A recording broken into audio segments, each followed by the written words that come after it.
कभी कभी ऐसा होता है कि एक इंसान सिर्फ किसी के शब्दों पर अपनी पूरी जिंदगी टिका देता है और कभी वही शब्द उसकी आखिरी गलती बन जाते हैं। ये कहानी उम्मीद की ताकत की नहीं है, ये कहानी उम्मीद की जिम्मेदारी की है। ये कहानी है एक ऐसे आदमी की जो लोगों को उम्मीद देता था और एक ऐसे आदमी की जो उसी उम्मीद पर मर गया। मुंबई, एक शहर जो सपने दिखाता है और जब वक्त आता है तो उन्हें तोड़ने में भी देर नहीं करता। इसी शहर में रहता था कबीर शर्मा, 50 साल का सफल बिजनेसमैन और मशहूर motivational speaker. TV, corporate events, social media, हर जगह वही चेहरा, वही भरोसे वाली आवाज। अगर आप टूट चुके हैं तो समझ लीजिए आप सही रास्ते पर हैं। लोग तालियां बजाते थे, कुछ लोग रोते थे, कुछ लोग घर जाते वक्त सोचते थे कि शायद अब जिंदगी बदल जाएगी। कबीर को यह सब अच्छा लगता था, बहुत अच्छा। उसे लगता था कि उसके शब्द लोगों की जिंदगी बचा रहे हैं, लेकिन सच्चाई ये थी कबीर ने कभी किसी की जिम्मेदारी नहीं उठाई थी। वो सिर्फ शब्द देता था और शब्द देना सबसे आसान होता है। शहर के दूसरे सिरे पर फुटपाथ के एक कोने में एक आदमी बैठा रहता था। नाम रामू, करीब 45 साल का, कमजोर शरीर, थका हुआ चेहरा और सीने में लगातार उठता दर्द। रामू कोई अपराधी नहीं था, कोई नशेड़ी नहीं, बस एक गरीब आदमी। दिन में जूते पॉलिश करता, शाम को भीख मांग लेता, लेकिन पिछले कुछ महीनों से उसका शरीर उसका साथ छोड़ रहा था। खांसी रुकती नहीं थी, सांस फूल जाती थी और रातें डर के साथ कटती थीं। एक दिन किसी ने उसे अस्पताल पहुंचाया।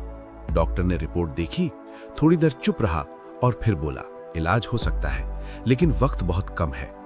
रामू ने डरते हुए पूछा, डॉक्टर साहब कितना खर्च आएगा? डॉक्टर ने जवाब नहीं दिया, बस नजरें झुका ली। उसी पल रामू समझ गया, उसकी बीमारी से ज्यादा उसकी गरीबी खतरनाक थी। उस दिन शहर में कबीर शर्मा का बड़ा इवेंट था। भीड़, कैमरे, लाइट्स और बाहर एक बीमार आदमी। रामू वहां जानबूझकर नहीं आया था, बस वहीं बैठा था जहां लोग जमा थे। जब इवेंट खत्म हुआ और कबीर बाहर निकला तो रामू ने जिंदगी की सबसे बड़ी हिम्मत की। वो आगे बढ़ा, कमजोर, कांपती आवाज में बोला, साहब मैं मरना नहीं चाहता। सिक्योरिटी उसे हटाने लगी, लेकिन कबीर ने हाथ उठाया। कबीर ने रामू को देखा। पहली बार किसी की आंखों में उसे अपने शब्दों की असली जरूरत दिखी। आत्मविश्वास के साथ कबीर बोला, कल मेरे ऑफिस आ जाना, मैं तुम्हारा इलाज करवा दूंगा। बस इतना। लेकिन रामू के लिए वो एक वाक्य पूरी जिंदगी बन गया। उस रात रामू सो नहीं पाया।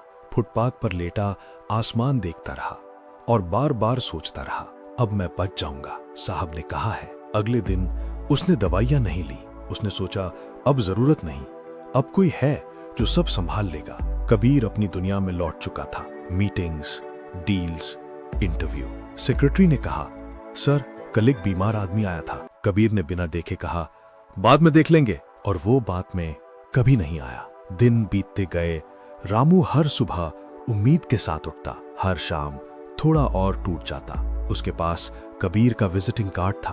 वो उसे देखता और खुद से कहता, इतना बड़ा आदमी झूठ नहीं बोलेगा। उसी वक्त टीवी पर कबीर कह रहा होता है, उम्मीद सबसे बड़ी ताकत है। आज 10वां दिन। रामू की सांसें बहुत भारी हो गईं। वो फुटपाथ पर गिर पड़ा। लोग इकट्ठा हुए, कोई एम्बुलेंस नहीं आई। रामू के हाथ में वही कार्ड था। सुबह तक रामू मर चुका था, उम्मीद के साथ। अगले दिन अखबार में एक छोटी सी खबर कबीर ने पढ़ी और वहीं रुक गया। वही चेहरा, वही आदमी। उसके हाथ कांपने लगे और सोचने लगा, मैंने तो बस एक उम्मीद दी थी। और उसी पल उसे एहसास हुआ, उम्मीद भी एक जिम्मेदारी होती है। उस रात कबीर सो नहीं सका। हर खामोशी में उसे एक आवाज सुनाई देती रही थी, साहब आपने कहा था। उसके बाद कबीर ने मंच छोड़ दिया। अपने ऑफिस के बाहर एक बोर्ड लगवाया, यहां वादे नहीं किए जाते, यहां काम किया जाता है। अब वो कहता है, अगर आप किसी को उम्मीद देते हैं तो उसका हाथ भी पकड़िए, वरना आपकी उम्मीद किसी की आखिरी सांस बन सकती है। अगली बार जब आप किसी से कहें कि सब ठीक हो जाएगा, तो एक पल रुक जाना, क्योंकि आपके शब्द किसी की जिंदगी भी बन सकते हैं और किसी की मौत भी। अगर इस वीडियो ने आपको कुछ सोचने पर मजबूर किया हो तो इसे अपने दोस्तों के साथ जरूर शेयर कीजिए। और ऐसी ही सच्ची, दिल को छू लेने वाली कहानियों के लिए हमारे चैनल को सब्सक्राइब करना ना भूलें।